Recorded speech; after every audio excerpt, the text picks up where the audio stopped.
If you need something to bet on this weekend, I've got 5 picks for you, most of them on Saturday and a bunch for college basketball. Quick update on the scoreboard on how we did over the past couple of days. Wednesday, we did very well in college basketball game, going 2-1. Missouri money line versus Alabama hit. Kentucky -5.5 versus Vanderbilt hit. Very stupidly took Auburn to cover -16.5 versus Arkansas. It was just a way too big of a spread. That one did not cash.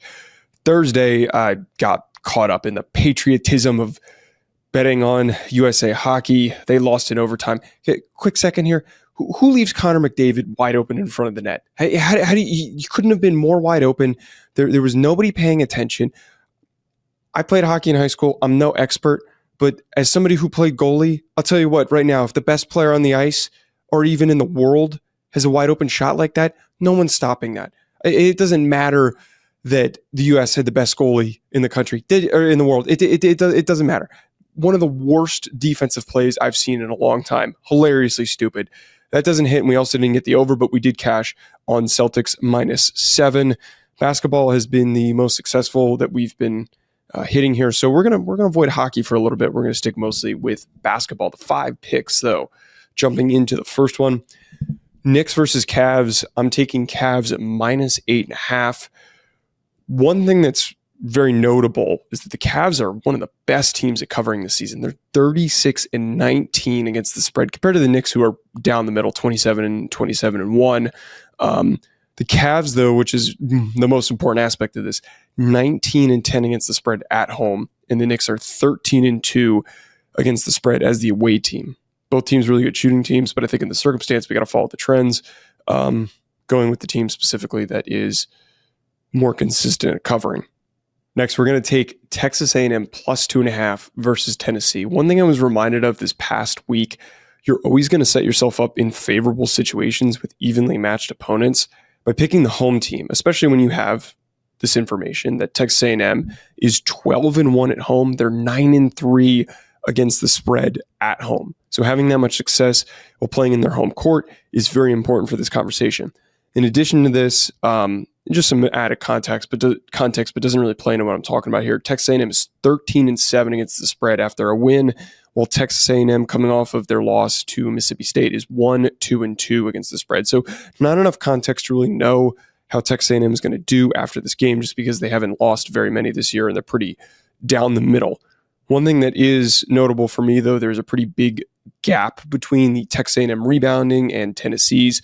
Texas A&M is number 5 in the country in rebounding, total rebounds, and Tennessee is 38th. So we're going to go with Texas A&M +2.5, -7.5 at home versus Iowa State.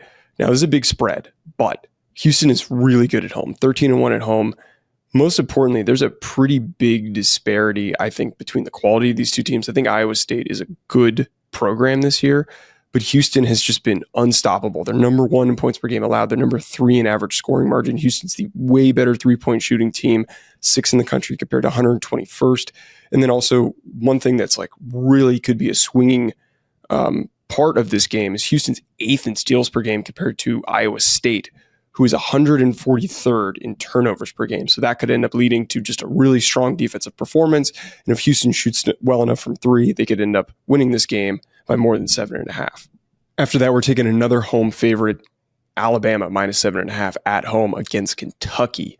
Kentucky's 7-10 against the spread coming off of a win, while Alabama's 3-1 after a loss.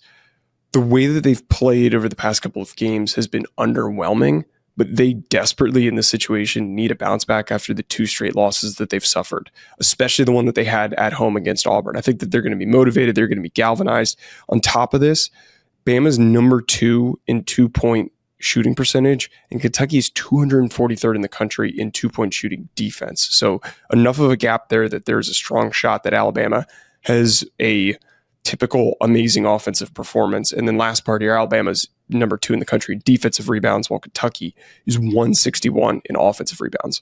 Last pick, very random that this game is being played at Madison Square Garden, but I'm going to take Duke -10.5 versus Illinois. Illinois is probably one of the most incredulous teams this year. They are just not really up to the quality of their ranking. They don't have very many strong games. And not just talking about wins against ranked opponents, but they've played really poorly against ranked teams. They're coming off of 2 straight games against ranked opponents. They lost by over 10 in both. So this 10.5 point spread is doable for Duke, who's 14-8 against the spread after a win, while Illinois is just 5-4 ATS after a loss. Last part, I'm big on 3-point shooting because it's so hard to find teams that can shoot well from 3. Duke is 20th in the country. Illinois is 306. And Duke overall is 16th in shooting percentage this year, while Illinois is 152. So there's enough of a gap that if Duke gets hot and they roll, they could win this thing by more than double digits. Thanks everybody for tuning in. Hit that like button, subscribe, and we'll talk to you later.